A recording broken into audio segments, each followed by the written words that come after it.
아침 10시 30분, 제주 탐라스테이 호텔 607호실. 청소 직원 김영순의 비명소리가 복도까지 울려 퍼졌습니다. 으악, 사람이 죽었어요. 영순이 발견한 것은 침대 위에서 잠든 듯 숨을 거둔 신혼부부였습니다. 누가 무슨 이유로 이런 짓을. 가장 행복한 밤을 보냈을 두 사람에게 어떤 일이 있었던 걸까요? 하나씩 드러나는 놀라운 진실을 함께 들어보시죠. 그날도 영수는 평소와 다름없이 청소도구가 담긴 카트를 밀며 각 방을 돌고 있었습니다. 607호실 앞에서 그녀는 발걸음을 멈췄어요. 신혼부부의 방이었습니다. 방 문고리에 깨우지 마세요도 걸려있지 않았지만 그녀는 혹시 몰라 조심스럽게 문을 두드렸죠. 방에서는 아무 소리도 들리지 않았습니다. 신혼부부니까 늦잠을 자고 있는 걸까? 아침 산책이라도 나간 걸까? 영수는 조심스럽게 다시 문을 두드렸습니다. 여전히 대답이 없었어요. 영수는 마스터키를 문에 꽂고 천천히 돌렸어요. 딸깍, 문이 열렸습니다. 실례하겠습니다. 청소입니다. 그녀의 목소리가 공허하게 울렸어요. 너무나 조용한 방 안이었습니다.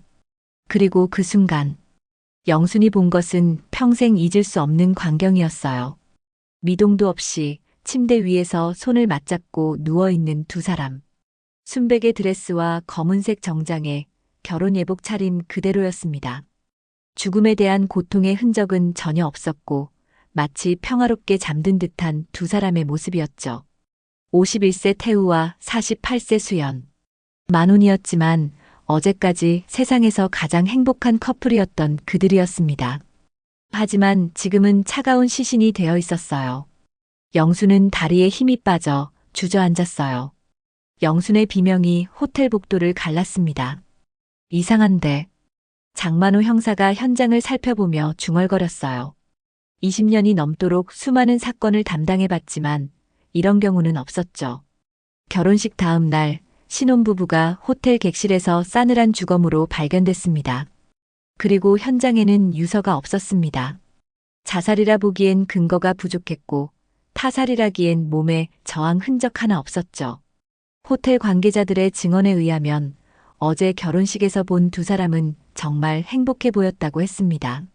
만호의 눈썹이 찌푸려졌습니다. 맞지 않는 퍼즐 조각들처럼 그림이 보이지 않았어요. CCTV는 확인해 봤나? 엘리베이터 CCTV만 작동하고 복도 쪽은 며칠 전부터 고장 상태였다고 합니다. 호텔 측의 설명에도 만호는 의심스러운 눈빛을 거두지 않았습니다. 완벽한 증거인멸이군. 남자의 신분을 확인한 순간 만호는 놀랐습니다. 그 이름은 익숙했어요. 유망한 현직 검사였습니다. 만호는 원한에 의한 살인일지도 모른다고 생각했지요. 비공개 수사가 시작되었습니다. 그 시간 준석은 태우의 사무실에 서 있었습니다. 믿을 수 없었어요. 너무나 갑작스러운 일이었습니다. 태우 검사님은 보육원에서 자란 자신을 후원해 대학까지 보내준 은인이셨죠. 그분이 갑자기 세상을 떠났다는 게 믿겨지지 않았습니다. 가슴이 무너져 내렸고 눈물이 멈추지 않았어요. 준석아, 내가 유품을 정리해줘야 할 것 같아. 지우가 조심스럽게 말했습니다. 태우의 여동생인 그녀도 오빠의 갑작스러운 죽음에 망연자실한 상태였죠. 오빠가 너를 상속인으로 지정했어. 준석은 놀랐습니다. 그럴 리가 없어요. 저는 그냥 후원받은 학생일 뿐인데요. 아니야. 오빠는 널 정말 아들처럼 여겼어. 태우 검사님이 자신을 그렇게까지 아껴주셨다고 생각하자 준석의 가슴이 더욱 아파졌어요. 태우의 사무실은 여전히 그의 흔적으로 가득했습니다. 태우의 성격을 말해주듯 모든 것이 반듯하게 제자리에 있었죠. 사무실을 정리하던 중 서랍에서 예상치 못한 서류들이 발견되었습니다. 최수연 박병호 이혼 사건 비공식 판결문, 준석 후견인 지정 신청서, 박병호와 관련된 수사 자료들, 봉인된 개인 일기장, 그리고 준석의 성장 과정을 기록한 사진첩. 준석의 손이 떨렸어요. 왜 태우 검사님이 이런 자료를 가지고 있는 걸까요? 그리고 자신의 사진과 기록들.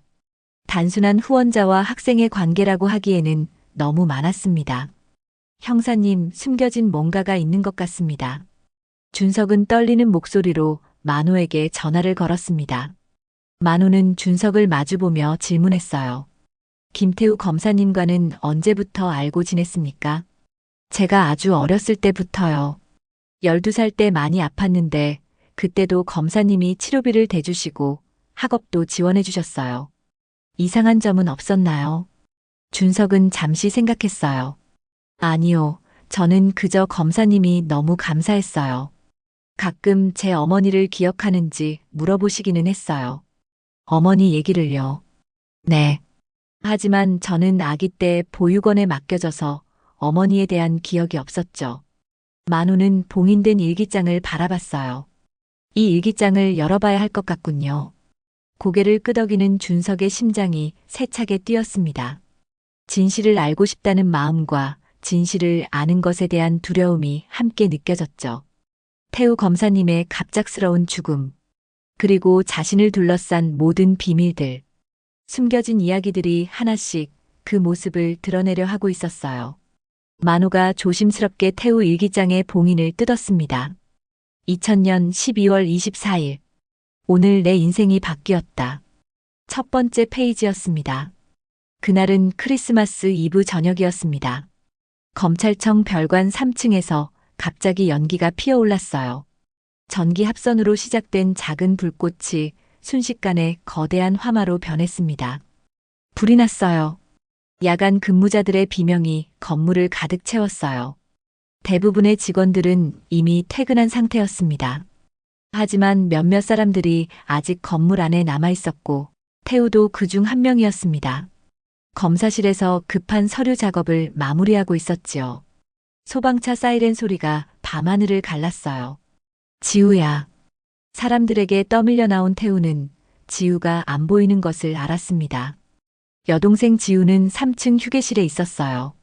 태우가 일을 마치기를 기다리고 있었죠. 오빠가 같이 저녁을 먹고 크리스마스 선물을 사주기로 약속했거든요. 3층에 사람이 있어요. 태우가 소방대원들에게 절규했어요. 얼굴이 새하얗게 질려 있었습니다. 제 여동생이 아직 안 나왔어요. 하지만 불길은 이미 3층 전체를 휩쓸고 있었습니다. 소방대원들도 당황하고 있었어요. 화재가 너무 빨리 번져서 진입로가 막혔거든요. 불타는 건물로 뛰어들려고 하는 태우를 소방대원들이 잡았습니다. 위험해서 들어가실 수 없습니다. 잠시만 기다려주세요. 기다릴 시간이 없어요.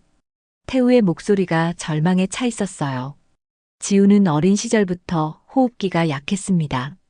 연기만 마셔도 위험한 상황이었죠. 그때였어요. 망설임 없이 화염 속으로 뛰어드는 한 여자가 보였습니다. 야간 청소원 최수연이었습니다. 수연의 머릿속에 3년 전 기억이 스쳐갔어요. 그날도 술에 취한 남편은 물건들을 부수고 수연을 때렸습니다. 배를 걷어차여 잠시 의식을 잃었던 수연이 정신을 차렸을 때 방 안에는 연기가 가득했죠. 방 안쪽에 잠들어 있는 어린 아들 쪽으로 불길이 다가가고 있는 것이 보였어요. 도와줄 사람은 아무도 없었습니다. 수연은 필사의 힘으로 기어서 아들을 안고 집을 빠져나왔어요. 하지만 그때 느꼈던 공포감과 절망감은 지금까지도 생생하게 남아 있었습니다. 가끔 복도에서 마주칠 때마다 청소를 하는 자신에게 음료를 건네주며 웃어주던 지우. 그녀가 그날의 자신처럼 두려움에 떨면서 구원의 손길을 기다리고 있었어요. 누군가 구해줘야 해. 수연은 망설이지 않았습니다. 3층은 지옥이었어요. 연기가 자욱해서 한치 앞도 보이지 않았습니다. 수연은 손으로 벽을 더듬으며 천천히 앞으로 나아갔어요. 뜨거운 열기에 숨이 턱턱 막혔습니다. 휴게실 탁자 밑으로 사람 모습이 보였습니다. 지우가 기침을 하며 쓰러져 있었죠. 일어나세요. 수연은 제대로 설 수 없는 지우를 등에 업었어요. 한 계단씩 내려갈 때마다 다리가 후들거렸고 연기가 폐를 태우는 듯 했습니다. 마침내 출구가 보였을 때 천장에서 불타는 목재 조각들이 떨어졌어요. 비틀거리며 쓰러진 수연의 다리 위로 쏟아져 내렸습니다. 으악! 고통스러웠지만 자신보다 지우를 감쌌습니다. 그리고 마지막 힘을 다해 출구를 나섰습니다. 지우야. 태우가 달려오는 모습을 보면서 수연은 의식을 잃었습니다. 의료진이 급히 수연과 서울을 병원으로 옮겼습니다. 태우는 구급차를 따라 병원으로 달려갔어요. 자신의 여동생을 살리기 위해 목숨을 걸은 이름 모를 여인의 존재는 그에게 깊은 충격을 안겼습니다. 지우는 연기 흡입으로 며칠간 치료받은 후 회복했어요. 하지만 수연의 상태는 심각했습니다. 다리에 화상이 심했고 폐 손상까지 있었거든요. 의사들도 걱정스러운 표정을 지었습니다. 태우는 수연의 침대 곁을 지켰어요. 검사로서의 바쁜 일정에도 불구하고 매일 병원을 찾았습니다. 최고의 의료진을 섭외했고 그녀의 회복을 기도했어요. 3주가 지나서야 수연이 의식을 되찾았습니다. 눈을 뜬 수연이 처음 본 사람은 태우였어요. 뭐라고 감사의 말을 드려야 할지. 당신은 제 여동생의 생명을 구해주셨습니다. 태우의 말에 수연은 담담한 어조로 대답했습니다. 당연한 일을 했을 뿐이에요. 목숨을 걸고 남을 구하는 게 당연한 일은 아니지요. 태우의 말에 수연은 대답 없이 그저 창밖을 바라봤습니다. 그녀는 지금까지 태우가 검사 생활을 하면서 알게 된 많은 사람들과 달랐습니다. 어려운 형편으로 보였는데도 사례비를 요구하지 않았죠. 병원비가 많이 나왔을 텐데요.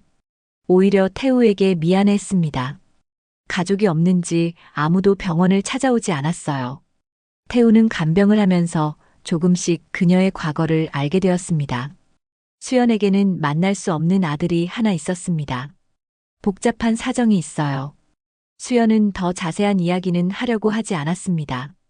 태우의 마음속에 뭔가가 시작되었어요. 처음에는 고마움이었습니다. 하지만 시간이 지나면서 다른 감정이 생겨났어요. 도대체 사람이 어떤 일을 겪으면 이런 슬픈 눈빛을 할 수 있는 걸까? 수연이라는 사람 자체에 대한 관심이 커져갔습니다. 준석은 태우 검사님이 수연에게 특별한 감정을 갖게 된 이유를 알 것 같았습니다. 만호도 고개를 끄덕였어요. 이제 두 분이 어떻게 만나게 되었는지 알겠네요. 하지만 아직 풀리지 않은 의문들이 많았어요. 수연의 과거는 무엇이었을까요? 그녀는 왜 아들과 떨어져 살았을까요? 다음 페이지에 더 큰 비밀이 기다리고 있을 것 같았습니다. 장만호 형사가 일기장의 다음 페이지를 넘겼어요. 2002년 3월 10일. 오늘 수연 씨와 처음으로 긴 대화를 나눴다. 그녀의 지난날은 듣고 있기 힘들 정도로 끔찍한 이야기였다. 건강을 회복한 수연은 직장에 복귀했습니다. 태우도 업무에 바빴지만 복도나 홀을 지나갈 때마다 혹시 수연의 모습이 보이지 않을까 일부러 천천히 걸었어요. 수연을 본 날은 어쩐지 기분이 좋았죠. 그날 건물 옥상에서 태우는 수연을 우연히 만났습니다. 수연은 혼자 하늘을 올려다보며 눈물을 흘리고 있었습니다. 안녕하세요. 태우가 두근거리는 마음을 누르고 조심스럽게 인사했어요. 아, 검사님. 수연이 깜짝 놀라며 얼른 눈물을 닦았어요. 무슨 일이 있으신가요? 혹시 힘든 일이 있으시면 언제든 말씀하세요. 수연이 잠시 망설이다가 입을 열었습니다. 아무것도 아니에요. 그냥 아들 생각이 나서요. 왜 아들을 못 만나시는 거죠? 그 아이를 지키려면 제가 멀리 있어야 해요. 수연의 목소리가 떨렸어요. 저는 검사입니다. 수연 씨가 부당한 입장에 처해 있다면 도울 수 있습니다. 태우는 30살의 패기 넘치는 젊은 검사였습니다. 무슨 사연인지 모르지만 서연을 돕고 싶었죠. 퇴근 후 태우와 수연은 한적한 식당에서 마주 앉았습니다. 한참을 망설이다가 수연이 담담한 어조로 말을 시작했어요. 제 남편은 알코올 중독에 의처증까지 있었어요. 술을 마시면 폭력적으로 변했죠. 5년 전에 비밀을 털어놓았습니다. 그날도 남편은 술에 취해서 집에 들어왔어요. 수연의 남편 박병호는 평소보다 더 심하게 취해 있었습니다. 집에 들어와 잠들어 있는 아이를 보더니 갑자기 화를 내기 시작했죠. 이 자식은 어느 놈의 아들이냐. 아직 1살도 채 안 된 아이를 걷어차려고 했습니다. 수연은 얼른 아이를 감쌌습니다. 병호는 그런 수연을 때리기 시작했고 계속되는 주먹과 발길질에 수연은 정신을 잃었어요. 한참 후 무언가 타는 냄새에 수연은 정신이 들었습니다. 바닥에 쓰러진 스토브에서 불이 붙고 있었어요. 만취한 병호는 이미 안방에 들어가 골아떨어진 상태였죠. 불길이 서서히 번져나가기 시작했습니다. 수연은 병호에게 걷어차인 곳의 통증으로 몸을 움직일 수 없었어요. 방바닥을 기어서 겨우 아이 쪽으로 갔어요. 혼신의 힘을 다해 아이를 안고 집을 빠져나왔죠. 뒤를 돌아보니 집은 이미 화염에 휩싸여 있었습니다. 안방에 있던 병호는 수연은 그가 죽었다고 생각했습니다. 차라리 그랬으면 좋겠다고 생각했죠. 수연의 눈에 눈물이 고였어요. 경찰은 수연을 남편을 죽이려고 불을 지른 방화범으로 몰고 갔습니다. 수연은 아이와 함께 도망칠 수밖에 없었어요. 하지만 계속 쫓겨다니면서 깨달았습니다. 자신이 아이 곁에 있으면 아이가 더 위험해진다는 것을. 그래서 아이를 보육원에. 수연의 목소리가 끊어졌어요. 그게 아이를 지키는 유일한 방법이었어요. 태우의 마음이 뭉클해졌습니다. 이대로 아들을 만나지 않을 생각이신가요? 그 아이가 무사하게 지내는 게 중요해요. 저 같은 어머니는 없는 게 나아요. 일기장을 읽던 준석은 마음이 떨리는 것을 느꼈습니다. 혹시 이게 제 이야기일까요? 목소리가 갈라졌어요. 26년 전 화재, 보육원에 맡겨진 한 살 아이. 만호가 고개를 끄덕였어요. 지금으로서는 그럴 가능성이 높아 보입니다. 준석의 다리에 힘이 빠졌어요. 그럼 수연 씨가 제 어머니라는 건가요? 자신을 버렸다고 원망했던 어머니였습니다. 어머니는 스스로를 희생한 채로 자신을 지켜주고 계셨죠. 2002년 5월 20일, 수연 씨가 아들을 맡긴 보육원을 찾았다. 다행히 아이는 잘 크고 있었다. 아이를 후원하기로 했다. 아이에게 무슨 일이 생기면 내게 연락이 올 것이다. 그리고 수연 씨를 도와야겠다. 그녀가 아들과 다시 만날 수 있도록. 먼저 방화범으로 몰린 그녀를 보호할 방법을 찾아야 한다. 이후 일기장에는 준석에 대한 세세한 기록들이 있었습니다. 공부를 잘한다고 한다. 보육원에서 크고 있지만 바르게 잘 자라고 있는 것 같다. 준석은 깨달았어요. 태우 검사님이 자신을 후원해 주신 이유를. 하지만 아직도 두 분이 그러한 선택을 한 이유는 알 수 없었습니다. 장만호 형사가 일기장의 다음 부분을 펼쳤어요. 준석은 여전히 충격에서 벗어나지 못한 상태였습니다. 2008년 4월 3일. 큰일이 생겼다. 아이가 많이 아프다. 보육원에서 태우에게 급한 전화가 왔어요. 검사님, 준석이가 갑자기 쓰러졌어요. 태우는 급히 병원으로 달려갔습니다.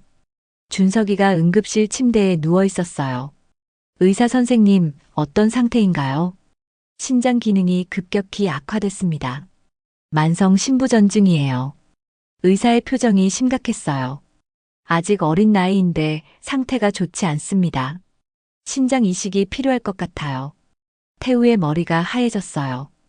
12살 아이에게 신장 이식이라니. 다른 방법은 없나요? 투석으로 시간을 벌 수는 있지만 근본적인 해결책은 이식뿐입니다. 태우는 고민했어요. 수연에게 이 사실을 알려야 할까? 하지만 준석은 그녀의 아들입니다. 태우는 수연도 알아야 한다고 생각했습니다. 며칠 후 태우는 수연을 조심스럽게 불러냈어요. 수연 씨, 준석이가 많이 아파요. 수연의 얼굴이 창백해졌어요. 준석이에게 무슨 일이 있었나요? 태우가 준석의 상태를 설명했을 때 수연은 그 자리에 주저앉았어요. 신장 이식이요? 목소리가 떨렸습니다. 제가 곁에 있어줘야 하는데. 눈물이 뺨을 타고 흘렀어요. 당장 병원으로 달려가고 싶었습니다. 하지만 수연이는 방화범입니다. 신분이 밝혀지면 체포될 것이 분명했죠. 방법이 있을 거예요. 태우가 수연의 손을 잡았어요. 함께 찾아봅시다.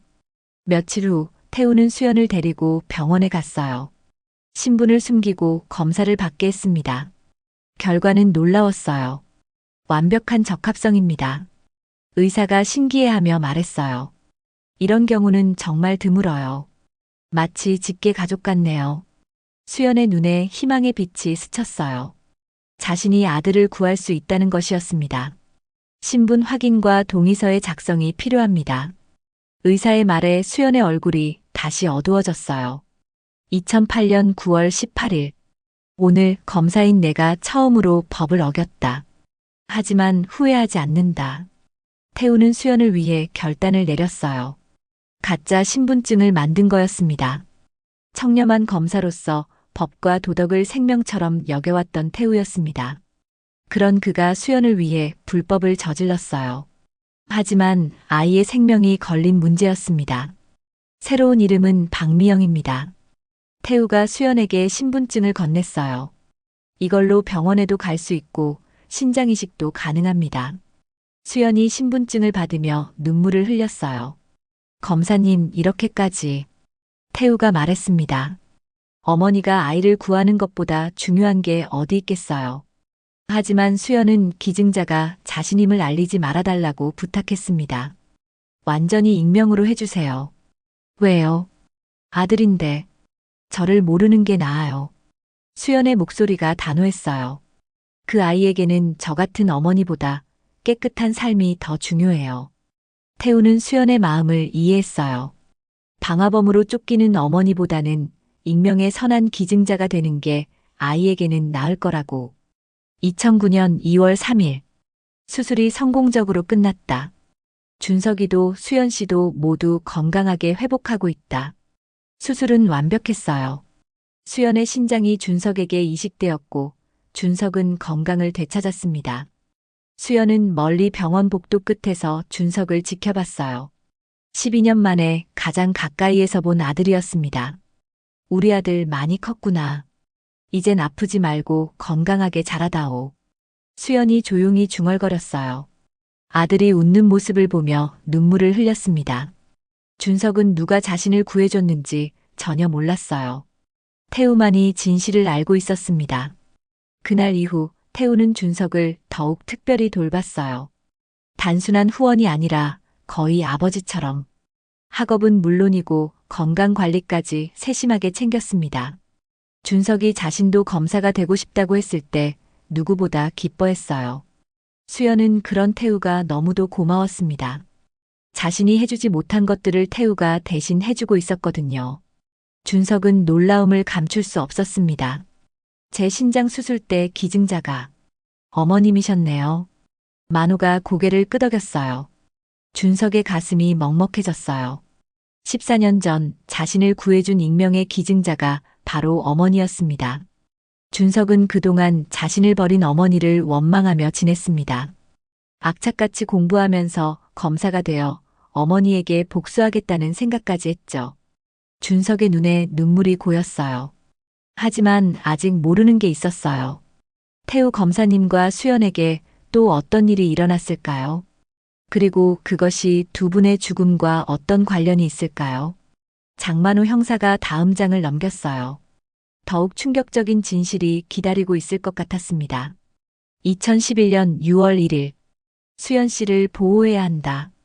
그녀가 안전하고 자유로워질 수 있도록 뭔가 방법을 찾아야 한다. 수연의 방화 사건을 조사하던 태우는 놀랐습니다. 박병호가 죽지 않았습니다. 다시 범죄를 저지르고 수감되어 있었죠. 폭행, 상해, 절도, 협박, 사기, 도박까지. 병호의 범죄 기록은 끝이 없었습니다. 석방이 되면 병호가 수연을 찾을 것이 분명했습니다. 태우는 수연을 위해 두 번째 불법을 저질렀어요. 박병호와의 이혼 서류를 조작한 거였습니다. 수연 씨, 이제 법적으로도 자유로우세요. 태우가 위조된 이혼 증명서를 건넸어요. 검사님, 이런 걸 다 어떻게. 제가 아는 사람들이 있어요. 태우는 자신의 인맥을 이용했습니다. 법원 내부 직원들과 관련 공무원들을 매수한 거였죠. 뇌물공여, 공문서 위조, 직권남용. 검사로서 절대 해서는 안 될 일들이었습니다. 하지만 태우는 후회하지 않았어요. 어느새 수연은 태우의 마음 깊은 곳에 자리 잡고 있었습니다. 2012년 7월 15일. 수연 씨는 새로운 신분과 환경에 잘 적응하고 있다. 이제 박병호가 찾을 수 없겠지. 수연 씨를 사랑한다. 무슨 일이 있어도 그녀를 지킬 것이다. 수연은 처음으로 자신의 이름으로 집을 얻었습니다. 검찰청 근처 작은 원룸이었지만 수연에게는 15년 만에 진짜 안식처였습니다. 두 사람은 자주 만나서 식사를 하고 대화를 나누었어요. 처음에는 준석 이야기가 줄을 잃었지만 점점 서로에 대한 이야기로 바뀌었죠. 태우가 집에 오는 날이면 수연은 정성스럽게 식사를 준비했어요. 태우에 대한 감사와 존경의 마음이 이미 사랑으로 변한 지 오래였습니다. 수연은 이 모든 것이 꿈만 같았습니다. 내가 이렇게 행복해도 되나? 수연은 처음 느껴보는 따뜻한 안정감이 불안하기마저 했습니다. 태우의 일기는 계속되었습니다. 2013년 8월 15일, 박병호가 또다시 출소했다. 벌써 몇 번째 출소했다가는 다시 범죄를 저지르고 재수감되는 일의 반복이다. 그때마다 수연을 찾아낼까 두렵다. 수연이 걱정할 것 같아서 이야기하지 않았다. 2015년 4월 10일, 준석이가 대학에 입학했다. 법학과를 선택했다. 준석이가 기특하고 자랑스럽다. 태우는 준석의 대학 입학금은 물론이고 생활이나 진로 등 세세한 것까지 살펴주었죠. 준석은 우수한 학생이었고 법원에서 인턴을 하기 시작했습니다. 태우는 한 달에 한 번씩 준석과 만나 식사를 했어요. 학교 생활에 어려운 일은 없고 법원 일은 할만해? 마치 아버지와 아들 같았습니다. 검사님 감사합니다. 모두 검사님 덕분입니다. 준석은 태우에게 진심으로 고마워했어요. 하지만 왜 자신이 태우에게 이렇게 특별한지는 몰랐습니다. 태우도 서연도 준석이 진실을 알게 되는 것을 원하지 않았습니다. 언젠가는 말해야 하지 않을까요? 수연이 조심스럽게 물었어요. 준석이가 검사에 임용된 후에 말해줄 생각입니다. 태우는 열심히 공부하고 있는 준석이 받을 충격이 걱정스러웠습니다. 2019년 1월 1일, 새해가 되었다. 준석이가 벌써 대학을 졸업한다. 로스쿨에 들어갈 것이고 변호사 시험에 합격하면 검사로 임용된다. 준석이라면 이 모든 과정을 훌륭히 해낼 것이다. 20년 넘게 지켜봐온 아이. 내 기대 이상으로 잘 자라주어 너무 고맙고 대견하다. 강하면서도 심성이 바른 것이 수연이를 꼭 닮았다. 준석이는 내 아들이나 다름없다. 준석은 자신이 태우에게 어떤 존재였는지 그제서야 알았습니다. 자신에게도 태우는 아버지와 같았죠. 장만호 형사가 일기장의 다음 부분을 펼쳤을 때 준석의 얼굴이 창백해졌습니다. 2021년 10월 30일, 병호가 나타났다. 그토록 걱정했던 일이 일어났다. 24년 전 그날 밤 안방에서 잠들었던 병호는 뜨거운 열기에 깨어났습니다. 사방이 불길에 휩싸여 있었어요. 안방 창문을 깨고 겨우 빠져나왔지요. 그리고 병호는 서연과 아이가 없어진 것을 알았습니다. 분노가 몰려왔습니다. 이것이 날 죽이려고 했어.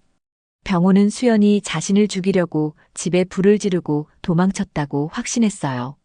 서연이 어디에 있는지 알 수 없었지만 감옥에 갇혀서도 복수만 생각하며 살았습니다. 병호는 출소할 때마다 수연을 찾기 시작했어요. 하지만 쉽지 않았습니다. 수연의 신분이 완전히 바뀌어 있었거든요. 어느새 최수연과 박병호는 이혼을 한 것으로 되어 있었습니다. 수연이 혼자 그런 일을 하는 것은 불가능했어요. 누군가 도와준 게 틀림없어. 그러다가 병호는 우연히 검찰청으로 들어가는 수연을 발견했지요. 병호의 눈에 복수의 불길이 타올랐습니다. 병호는 수연을 감시하기 시작했고 태우의 존재를 알게 되었습니다. 검사와 청소원이 그렇고 그런 관계라니. 재미있네. 병호는 뒤를 캤고 더 놀라운 사실들이 드러났습니다. 태우가 수연의 신분을 바꿔준 것, 준석을 후원하고 있는 것, 모든 것이 연결되어 있었어요. 이것들을 그냥 둘 수 없지. 병호는 태우의 약점을 어떻게 이용할까 머리를 굴리기 시작했습니다. 그날 저녁 태우와 수연이 조용한 카페에서 만나고 있을 때였어요. 오랜만이야, 수연아.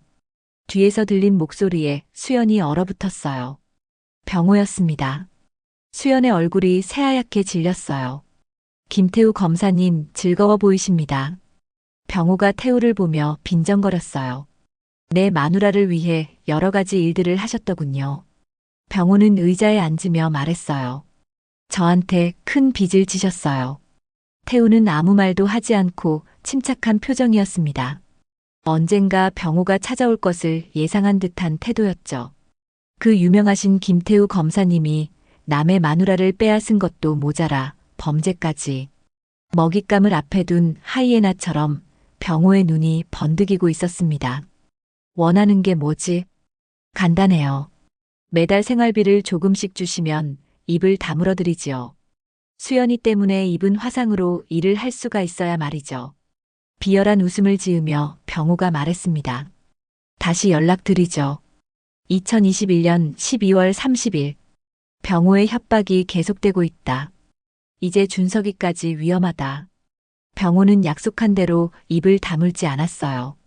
오히려 더 많은 것을 요구해왔습니다. 요구하는 돈의 액수가 점점 커졌고, 음주운전에 걸린 후 한밤중 유치장에서 태우에게 전화를 걸어오기도 했습니다. 준석이가 검사학교에 다니는 것 같네요. 내 아들이 검사라니. 잘 지내고 있는지 만나봐야겠어요. 병호는 이제 준석까지 협박의 도구로 사용했습니다. 매일같이 걸려오는 병호의 협박 전화. 수연은 공포에 떨었고 태우는 분노했습니다.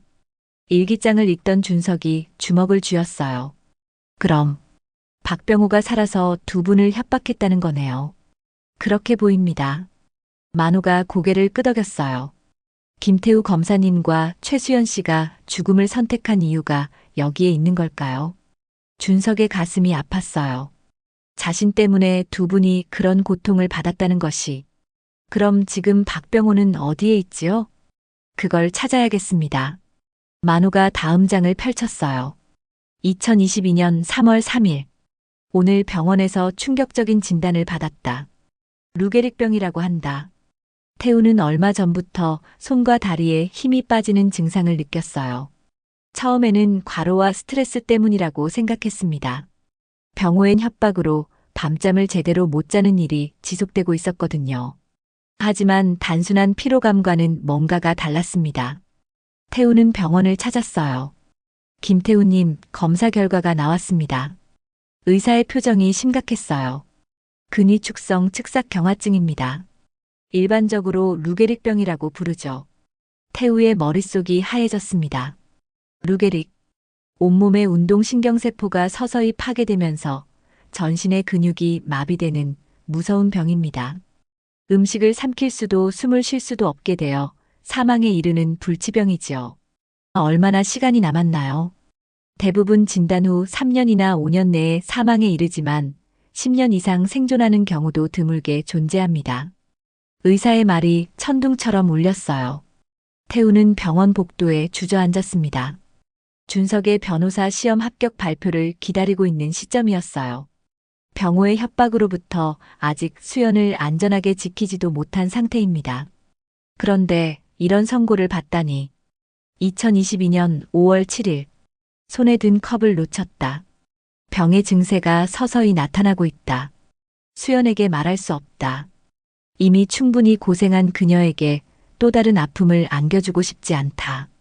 태우는 혼자 고민했어요. 평생 온갖 시련을 겪으며 살아온 수연입니다. 그녀가 마침내 찾은 작은 평화마저 병호의 등장으로 위태로워지고 있었어요. 그런데 자신의 병 때문에 더 큰 고통을 받게 할 수는 없었습니다. 요즘 너무 피곤해 보이세요. 병원에 가보세요. 수연이 걱정스러운 표정으로 말했어요. 업무가 좀 많아서요. 태우는 억지로 웃으며 답했습니다. 건강 관리도 하셔야죠. 너무 무리하지 마세요. 수연은 마음이 아팠습니다. 나 때문에 태우 씨까지. 태우가 지금 힘든 것은 병호에게 시달리는 탓이라고 생각했지요. 태우는 이미 돌이킬 수 없는 자신의 건강을 걱정해주는 수연의 따뜻한 말이 가슴을 찔렀어요. 태우는 병원에서 두 번째 검진을 받았습니다. 증상이 예상보다 빨리 진행되고 있어요. 의사의 표정이 더욱 심각해졌어요. 스트레스가 주요 원인인 것 같습니다. 안정을 취하셔야 해요. 하지만 태우가 안정을 취할 수 있는 상황이 아니었죠. 병원은 매일 전화를 걸어와 협박했고 준석에게 접근하겠다는 위협을 계속했어요. 루게릭병 때문에 체력은 점점 떨어지고 시간은 얼마 남지 않았습니다. 2022년 9월 1일. 더 이상 숨길 수 없다. 수연에게 모든 걸 말해야겠다. 수연에게도 마음의 준비를 할 시간을 줘야 한다. 수연은 강한 여자다. 잘 극복할 수 있을 것이다. 준석에게 사실을 말해줄 날도 얼마 남지 않았다. 내가 없어도 준석이 수연을 지켜주기를 바란다. 태우는 수연에게 주말 여행을 가자고 했습니다. 양평의 작은 전원주택. 앞으로 북한강이 내려다 보이고 집 뒤편은 숲이었습니다. 마당에는 작은 텃밭도 있는 조용한 곳이었어요. 태우가 수연과 함께 노년을 보내기 위해 마련해 둔 곳이었습니다. 수연은 깜짝 놀라며 기뻐했죠. 수연 씨, 말씀드릴 게 있어요. 하지만 태우의 심각한 표정에서 뭔가 심상치 않은 일이 있음을 직감했습니다. 저, 몸이 안 좋습니다. 병에 걸렸어요. 병이요? 루게릭이라고 하는 병입니다. 시간이 많이 남지 않았어요. 수연의 얼굴이 창백해졌어요. 얼마나 남은 건가요? 제대로 생활할 수 있는 기간은 6개월 정도인 것 같습니다. 수연의 눈에 눈물이 고였습니다. 평생을 걸쳐 사랑을 느낀 단 한 사람과의 행복한 날들이 이렇게 짧을 줄이야. 수연 씨, 나중에 여기에서 지내도록 하세요. 제가 없어도 그때는 준석이가 수연 씨를 지켜줄 수 있을 겁니다. 수연은 아무것도 들리지 않았습니다. 태우가 없는 세상은 수연에게 어떤 의미도 없었어요. 수연은 잠시 침묵했어요. 그리고 태우의 손을 잡았습니다. 태우 씨, 부탁이 있어요. 네. 저랑 결혼해 주시겠어요? 태우가 놀라며 수연을 바라봤어요. 수연 씨. 그동안 태우의 청혼을 몇 번이나 거절해 온 수연이었습니다. 태우의 집안은 유수한 법조계 가문이었어요. 아버님도 할아버님도 판사셨죠. 태우는 차기 검찰총장으로 거론되기도 했습니다. 수연은 그런 태우가 자신 때문에 발목을 잡힐지도 모른다고 생각했어요. 수연 자신이 무엇보다도 원하는 태우와의 결혼을 그녀는 눈물을 삼키며 거절해왔습니다. 태우 씨, 이젠 혼자 아프지 마세요. 수연의 목소리에 확고한 결심이 담겨 있었어요. 남은 시간이 얼마든 함께하고 싶어요. 그리고 당신 없이 혼자 남고 싶지 않아요. 수연의 눈에서 눈물이 흘렀어요. 수연의 프로포즈에 태우는 가슴이 찢어지는 것 같았습니다. 죽음까지도 함께하겠다는 그녀의 각오가 느껴졌습니다. 두 사람은 서로를 꼭 안았어요. 슬픈 계획이 시작되는 순간이었습니다. 만호가 일기장을 덮으며 말했어요. 시한부 진단에다가 박병호의 협박까지. 정말 견디기 힘드셨을 것 같군요. 하지만 아직 이야기는 끝나지 않았습니다. 만호가 다음 일기장을 펼쳤어요. 준석은 숨을 죽이며 기다렸습니다. 2022년 11월 15일. 하나하나 주변을 정리하고 있다. 박병호에게 마지막 협상을 시도해봤지만 실패했다. 그가 수연이와 준석이를 데려가겠다고 한다. 박병호는 이제 내게서 받는 돈 이상의 것을 노리고 있다.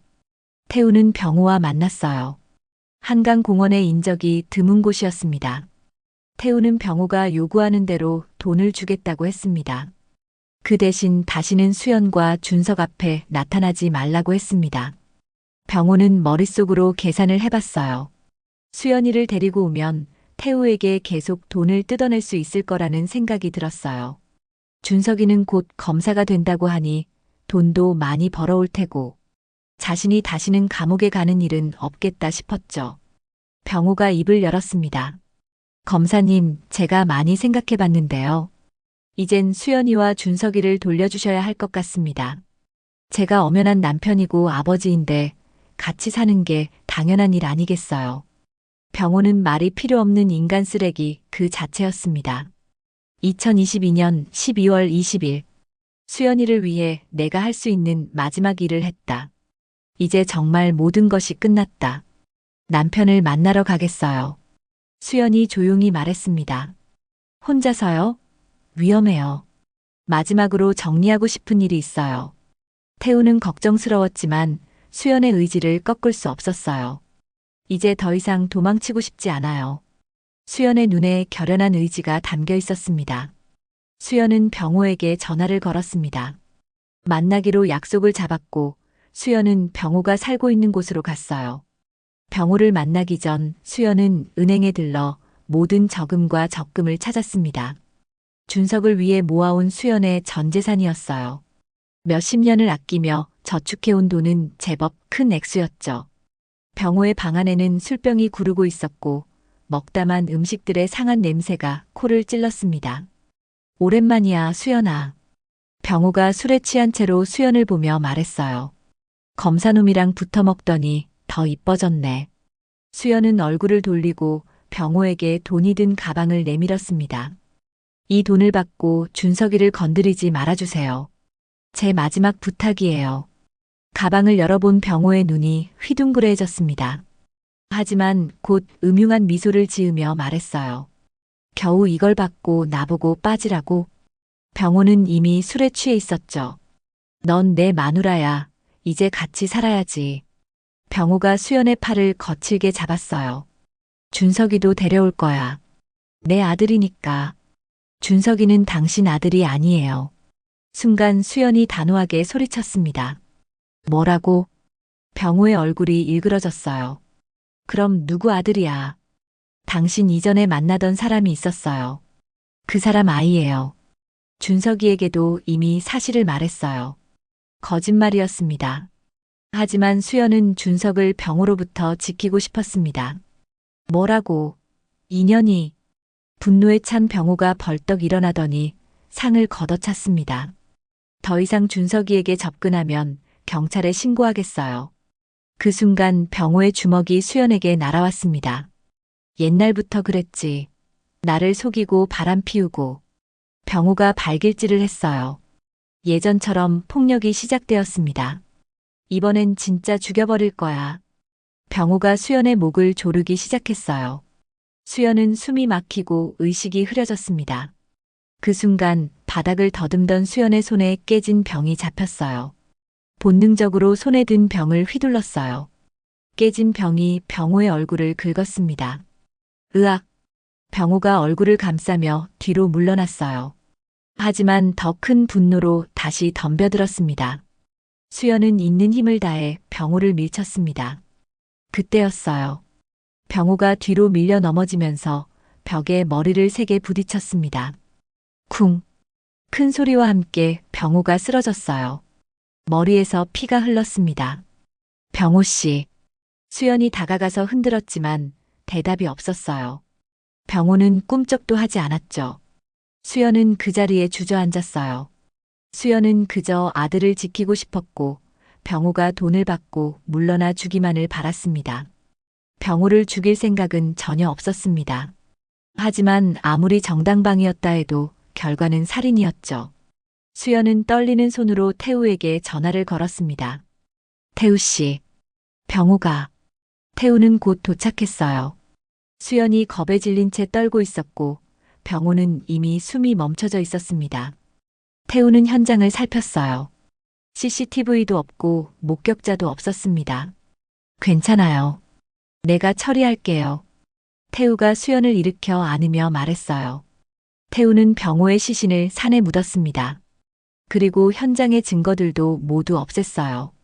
수연을 지키기 위한 태우의 마지막 불법 행위였습니다. 2023년 1월 21일. 아무 일도 없었다는 듯 조용하고 평화로운 날들이다. 결혼식 날을 정했다. 3월 10일. 25년 전 옥상에서 처음으로 서연과 이야기를 나눈 날이다. 내가 저지른 죗값은 죽어서라도 달게 받겠다. 후회하지 않는다. 하지만 서연이를 행복하게 해주지 못한 것이 끝내 마음 아프다. 우리에게 얼마 남지 않은 시간을 온전히 사랑으로 채워주고 싶다. 장만호 형사가 일기장을 덮으며 깊은 숨을 내쉬었습니다. 정당방위였다 해도 사체유기와 증거인멸은 범죄입니다. 하지만 이미 두 분이 돌아가셨으므로 공소기각이 되겠네요. 장만호 형사가 마지막 일기장을 펼쳤어요. 2023년 3월 9일. 내일이 결혼식이다. 그리고 우리의 마지막 날이다. 준석이가 변호사 시험에 합격하고 훌륭한 검사로 성장하는 것을 보지 못하는 것이 아쉽지만 준석이는 모든 일을 잘 해내리라 믿는다. 그리고 준석이가 우리를 이해해 주기를 바란다. 수연 씨, 후회하지 않아요? 태우가 어눌해진 발음으로 물었어요. 후회하기는요. 당신과 같이 있을 수 있어서 이렇게 행복한데. 단 하루만이라도 당신의 아내로 살고 싶었어요. 수연이 슬픈 미소를 지으며 말했어요. 준석이도 언젠가는 이해할 거예요. 두 사람은 마지막 계획을 확인했습니다. 2023년 3월 10일 오후 5시. 결혼식이 시작되었어요. 지인 누구에게도 알리지 않은 작은 결혼식이었습니다. 하객은 호텔의 직원들이 전부였죠. 하얀 장미와 은방울꽃으로 장식된 제단 앞에서 태우와 수연이 서로를 마주봤어요. 김태우, 최수연을 당신의 아내로 맞이하겠습니까? 네, 맞이하겠습니다. 최수연, 김태우를 당신의 남편으로 맞이하겠습니까?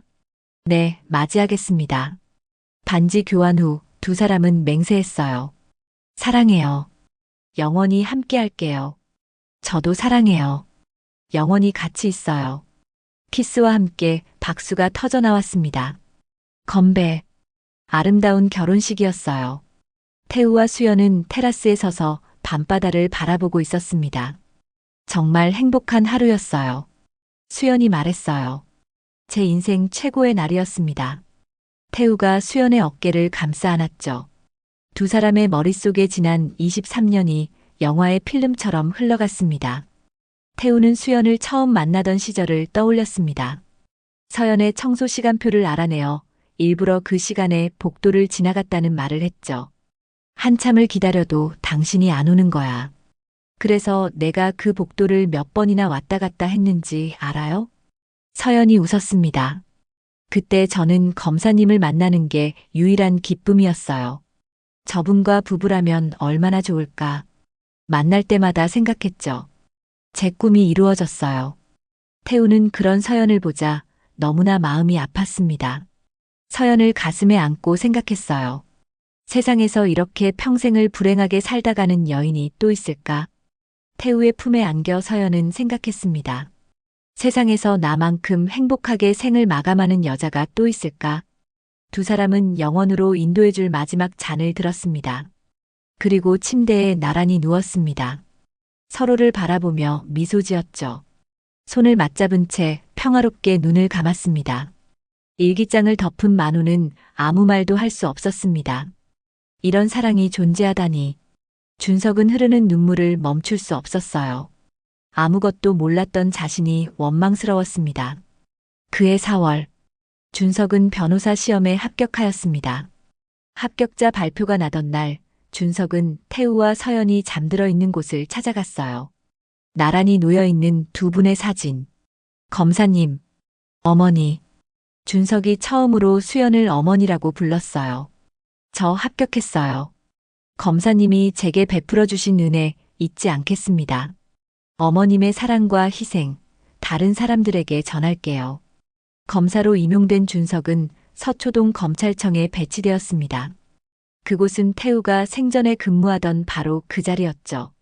준석의 첫 사건은 가정폭력이었어요. 놀랍게도 과거 수연이 겪었던 일과 너무나도 닮아 있었습니다. 걱정하지 마세요. 피하지도 마시고요. 제가 도와드리겠습니다.